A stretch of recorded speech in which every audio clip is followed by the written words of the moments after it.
Jim, we've uncovered evidence which substantially contradicts Sergeant Lip's account of the shooting. What evidence? What are you talking about? The guy was viciously attacked. His skull was almost busted in.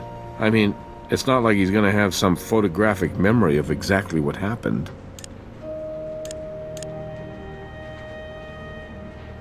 The surveillance unit was smashed before Lip was knocked out. Okay, we should clear this up with him. But I won't let it become a fishing expedition. You understand?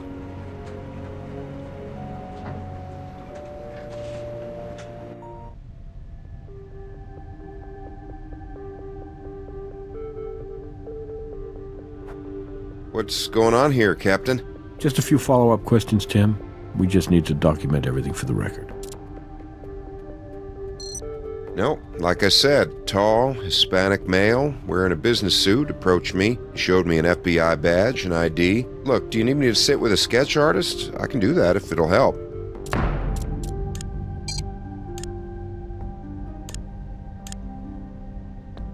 We found Beatrice Salazar's DNA on Manuel Molinez's corpse. Beatrice Salazar? What are you talking about? Are you familiar with Beatrice Salazar? I'm familiar with the FBI's most wanted list. Are you sure you never saw Miss Salazar? I told you what I saw. I guess it's possible she came in after I was out cold. Tim, according to your statement, the assailant entered the jail, offered you an FBI ID, and when you turned around to process it, he struck you over the back of the head, rendering you unconscious. Is that correct? Yes, it is. It went down pretty fast.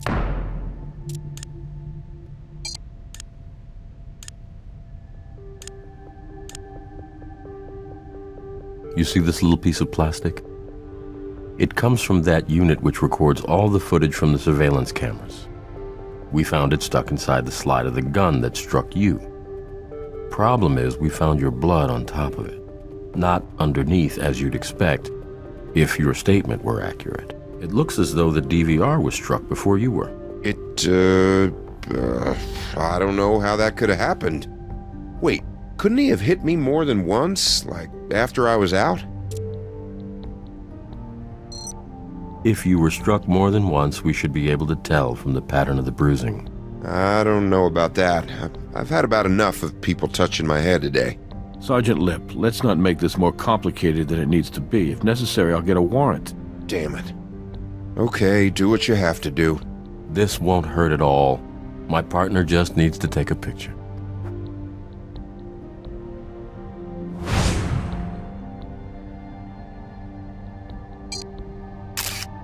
And that's it. Like I said, painless. Yeah, thanks.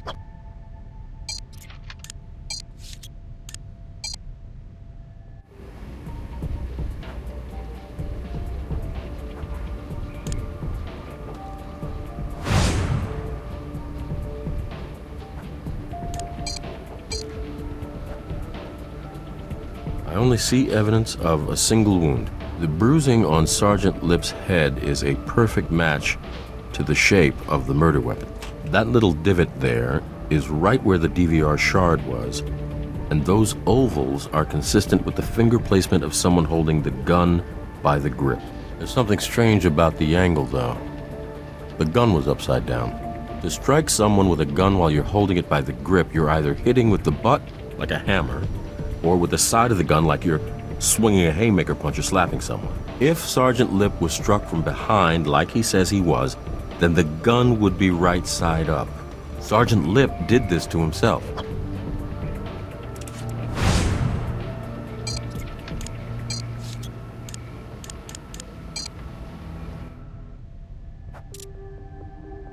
That's right. I had my back turned and he hit me in the back of the head.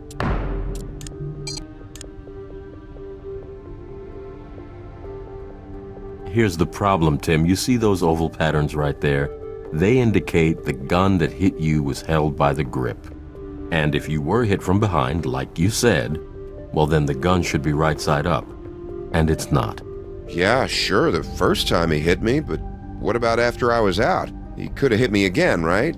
Maybe he wasn't just trying to knock me out, he may have been trying to kill me. There's no physical evidence you were hit more than once, Tim. And let's say for the sake of argument you were hit twice. right on the exact same spot on the back of your head. It still doesn't explain why the gun was upside down. You staged your injury, didn't you, Sergeant? You're in Salazar's pocket. And you used your position as duty sergeant to arrange to be alone with Molina's. Then you let Salazar in there. And let's be generous here. Let's just say she's the one who actually pulled the trigger. And then the good little soldier you are, you cleaned up after her, didn't you? You make me sick. And you know what? I hope there's a special place in hell for dirt like you, because I know there's a special place in prison. It wasn't like that.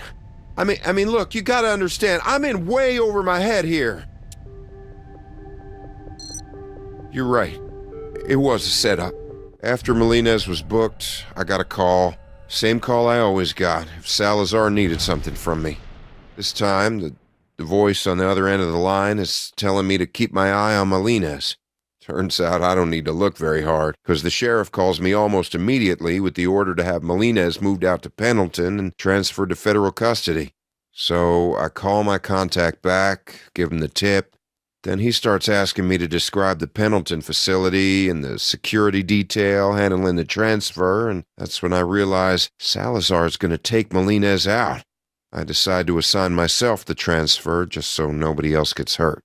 How very noble of you, Tim. Look, I'm not proud of what I did.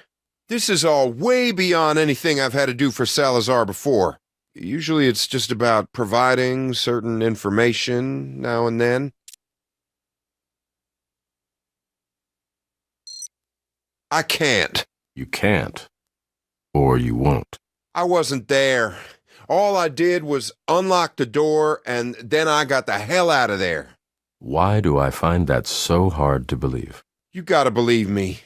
See, this is what happened. I got this phone call from my brother-in-law. Swear to God, he works for Salazar too. He says Salazar's gone off the deep end. She's getting the hell out of town, but before she does, she's totally cleaning house, and she's not leaving any loose ends, including me. Was that supposed to make us feel sorry for you? I had no choice. You're a cop, damn it. Well, not anymore.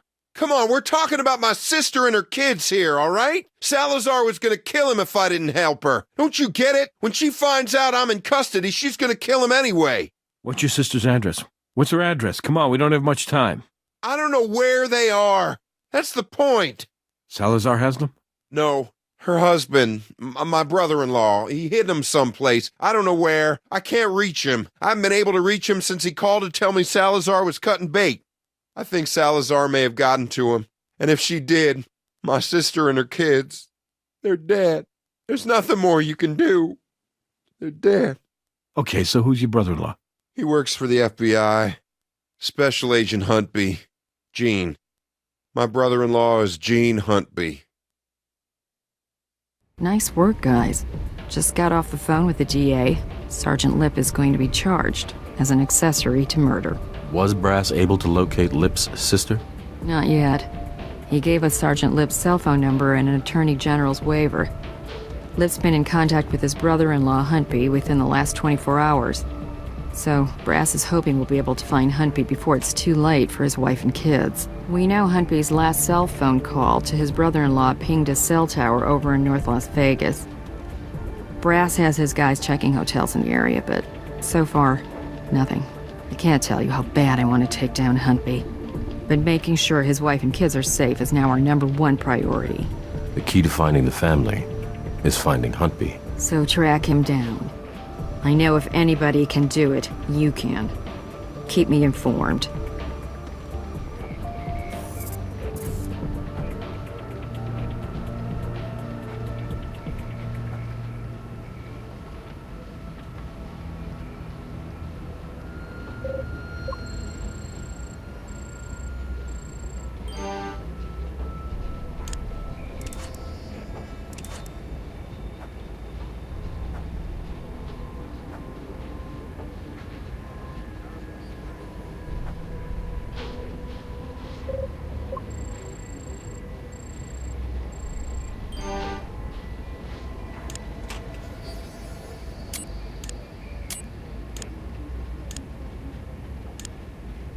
Tim, it's Gene. Call me back. I don't want you to worry. I got them to a safe place. For now, anyway.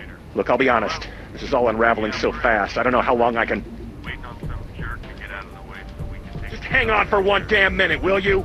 Just call me back, okay? That's not much to go on, I'm afraid, but didn't it sound as if he had words for someone in the background?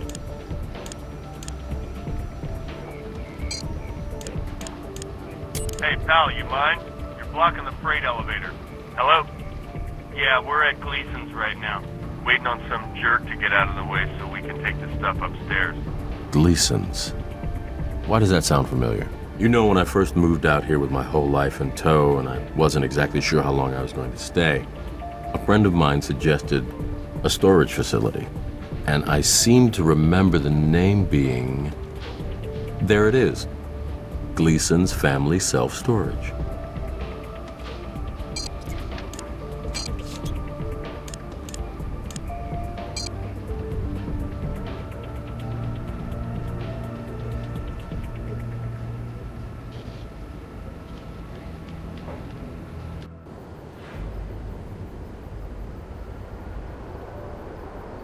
Owner said a man fitting Agent Huntby's description is using this storage locker. He's renting it under an alias.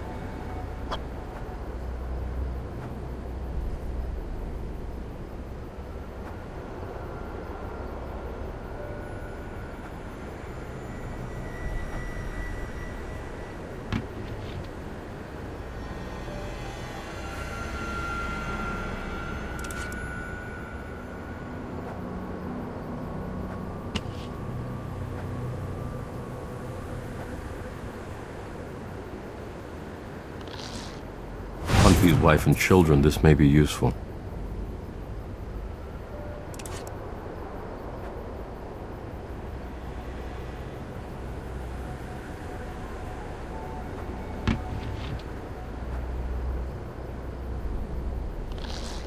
These boots look like they've been used recently. These are ripe.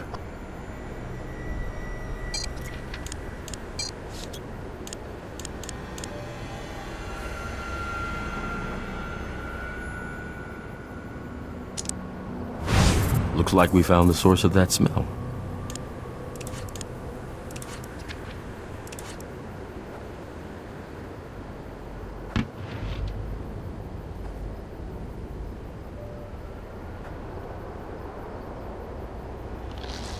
Odd.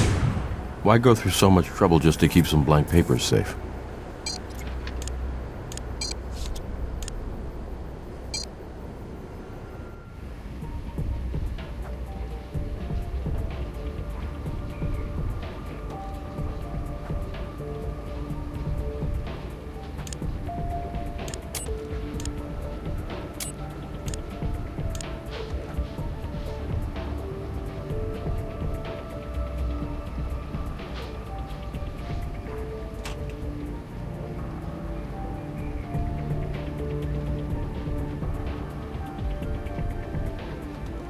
If we apply a little bit of heat to this type of invisible ink, then whatever's written in the lemon juice will become visible. This looks like a breakdown of Salazar's distribution network in the southwest United States. Names, amounts, delivery routes. Maybe Huntby found himself an insurance policy, just in case he got in too deep with Salazar.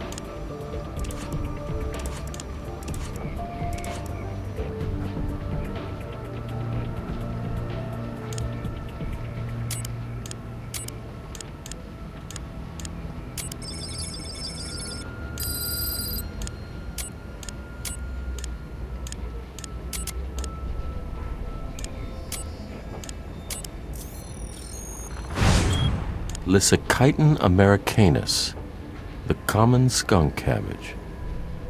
This plant isn't native to the Nevada desert. Huntby must have traveled somewhere outside of Vegas to have stepped on it, and that trip couldn't have been too long ago. Otherwise, the plant wouldn't still be emitting that odor. Wherever Huntby went to get skunk cabbage on his boots, it couldn't have been too far from town. I can only think of one reason for him to get out of town so fast. So we need to talk to someone who knows him well, someone who's familiar with his daily habits, someone who might be able to give us some insight into where he's been.